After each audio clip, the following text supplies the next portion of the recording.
Aquest dilluns s'ha presentat la guia que recull les 45 rutes guiades per la Seu d'Urgell i comarca. Aquestes rutes es realitzaran entre aquest mes d'abril i el març de l'any vinent. En totes les rutes cal inscriure's anticipadament a Turisme Seu o al Consell Comarcal, ja que les places són limitades.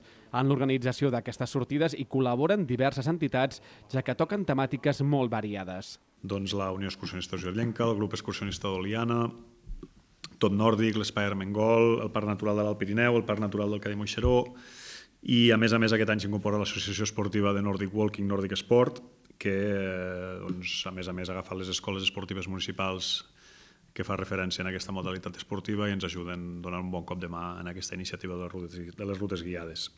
En l'edició d'aquest any hi haurà més rutes per visitar formatgeries, fins a 6, i entre les rutes proposades destaca la que vol descobrir patrimoni de la comarca. La de la descoberta de petits racons de patrimoni cultural que tenim repartits per la comarca sí que és veritat que va destinada més a la població local de la comarca, perquè són generalment per tots desconegut.